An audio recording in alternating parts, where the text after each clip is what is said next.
Inside of Houdini, there are lots of different boxes where different work goes on. Now, those boxes, metaphorical boxes, so to speak, are contexts. You can think of it as, in a school, there's a room for math, there's a room for English, there's a room for history. These are dedicated rooms to do dedicated things. But the students go between each of these rooms. So too can the information inside of Houdini be passed between these contexts. But it's more of an organizational structure, in my understanding, as to why it is laid out in this way. I'm sure there's probably some reason under the hood that I don't know about, but to me, I just like to think of it as organizationally based, right? So, for example, we are very familiar now with our OBJ level, right? Our geometry, our scene view, so to speak. And if we hop inside of one of these geometry nodes, now we enter the SOP contexts, right? Surface operators. This is the room dedicated for working on the internals of what makes this geometry what it is.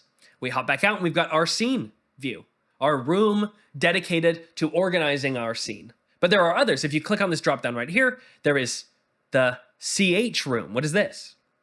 This is the motion effects network. You can see in the top right, it actually tells you what the context is. This is known as CHOPS, channel operators, animation channel operators, to be specific. And we're not going to go into vivid detail as to how to use all these things right now. I just want to introduce you to the rooms. We will be using this primarily when we do crowd stuff at the end of the entire course.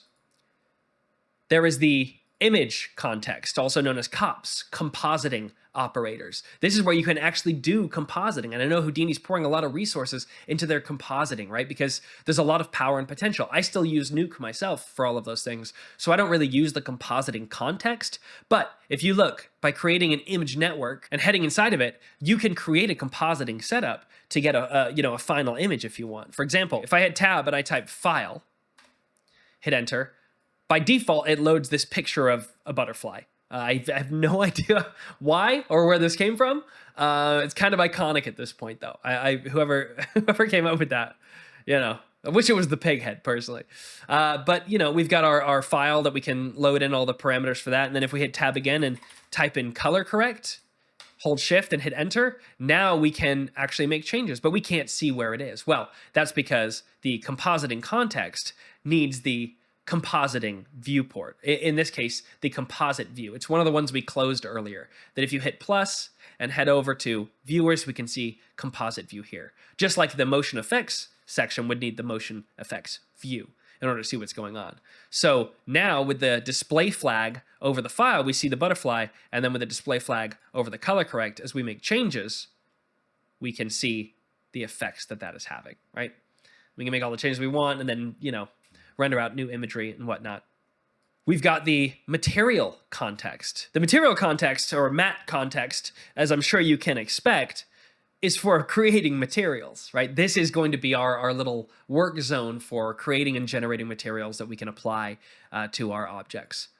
If we hit this drop down again, we head on over to the OBJ. We know this one, so we'll move on to the out context. Now, this is what Mantra used to use. I mean, it still does. I'm acting like it's dead. It's not dead. Mantra is still a thing. But again, they are slowly phasing it out, right, in lieu of Karma, the replacement. But this is where you would create and establish your mantra settings. Gosh, I just can't decide what to say with that. I'm gonna go with mantra. You can establish your mantra settings, right? Your ray samples and all the different things that go into the final image. We will also not be using this, which is crazy because I've used this for the majority of my time in Houdini, but times change and we got to change with them.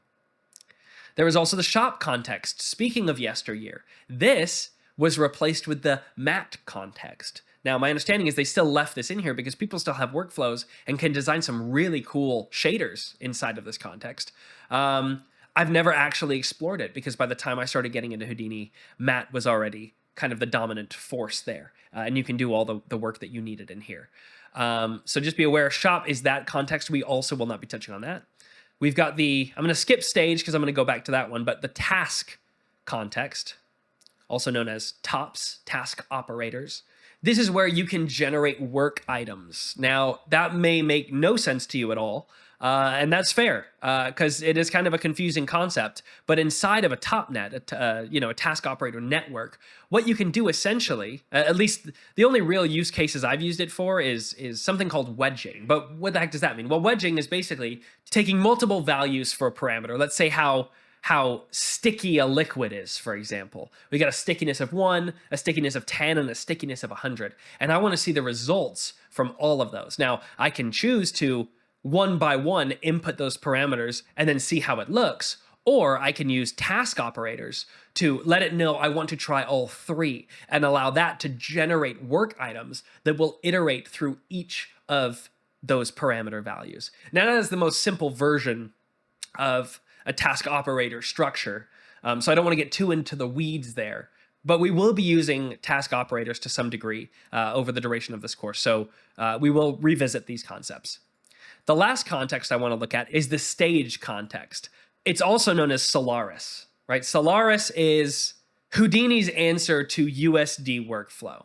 Now, what is USD? USD is Universal Scene Description. It is a file type, just like an OBJ or an FBX or a .abc and Alembic file, right? It is a way of storing not only geometry, like those structures, but you can also store a whole lot more: cameras, materials, lighting, the universal scene. It is a description of the universal scene. The promise of this is the idea of sharing these USD files between softwares as well. So everything is speaking the same language. Don't worry about what that means in the larger scale. What I want you to take away from what the stage or Solaris context is this is your context for bringing in any aspects of your geometry, lighting, or cameras from the OBJ context, bring them over here and prepare them for render. So typically my workflow is do all the geometry work and camera operation work in the OBJ level, import that into the stage or Solaris context, and then prepare it with lighting and materials and do all the final aspects in this context for render. I know that's a lot. It's a lot to go over. So just to hone focus a little bit here, the main ones we will be using are the OBJ context and the stage context. Those will be the two that we bounce between the most. Okay, and as a final stop on this whirlwind tour of UI, I want to take a look at some of these helpful toggles that exist inside of the network view. Because we're talking about organization, right? In the previous video, boxes for organization. But your workflow should also be organized visually. It's very helpful.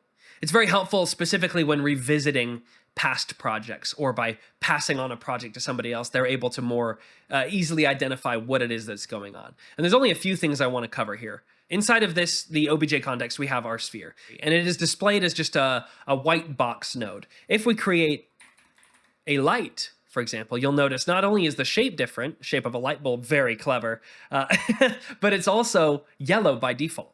If we create a camera, we can see it's again a different shape and a different color. Well, these are defaults that Houdini have set up in order to, illustrate more easily when you're looking from far away what's what.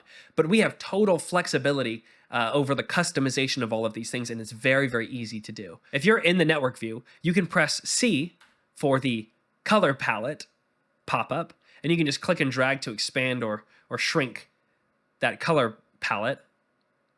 And now, when I highlight a node and I click a color, it becomes that color, right? In this way, we can design our very own color coding system, or maybe the studio you're working at has a color coding system that just makes everything from a macro perspective a little easier to understand. The same is true by hitting Z. You get these shape pop-ups, and now I can choose whatever shape I want. You'll start to see over the duration of this course that I have a very specific way of organizing these things, and you may love it or you may hate it. So feel free to change it if it's not your cup of tea, but it works for me, so I'm into it. Either way, we can just reset this very easily back to white and a box. I know I said I was going to talk about the buttons. I just want to show you this one shortcut real quick. If you highlight all the nodes that you want to order a little bit more, hold A, click and drag to the right or left, you'll see it drew them into a straight line. If I hold A and click and drag down, it will order them in a straight line top to bottom. So you can go left, right, you can go top to bottom, and you can do that for any of them. Whatever one you're dragging on, you can use that as the anchor, so to speak, for your organization. I'm going to undo that so that it's a little more chaotic. I'll even drag these around. You can also hit L in your scene. And what it will try to do is order your nodes in a helpful way. This is hit or miss, right? This is a dangerous toggle because it could jack up your entire aesthetic and make your entire network view very, very confusing very quick. So, better to organize it yourself. I'm going to put all these back. I'm going to hit C to collapse that color palette there and head back over to the toggles at the top of this window. The next one I want to do is create network box. You can hit Shift O to do that, or you can just click the button. If you highlight nodes and you click this, it will create a box around it that you can click and drag and expand. If you click on that box, hit color, you can also color code the box as well. By double clicking this right here, you can then name it box or geometry or lighting or whatever you want in order to keep it structured. And now by clicking this minimize button and plus button, we can expand and contract that. Again, further control over the visuals that we're seeing in our network view. The last one I want to look at in here is the sticky note. I use it all the time. If you click that button for the sticky note, you get a floating sticky note pop-up. This too, if you click on it, you can change the color. And then if you click inside of it, you can leave a note here. For a future artist, if there is something that they need to know, you can attach a sticky note for some helpful information. You can also right-click on this and choose how big you want that to be. I use these all the time for all sorts of reasons, especially when I'm leaving the project for a day. I mark it in red and I say, re-render this in the morning or something like that.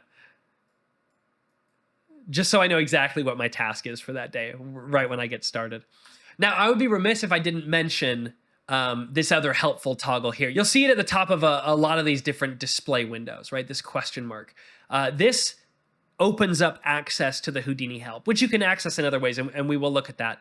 But the Houdini help is unmatched in the 3D world as far as thorough documentation. It is rich with sweet, helpful information that will change your life.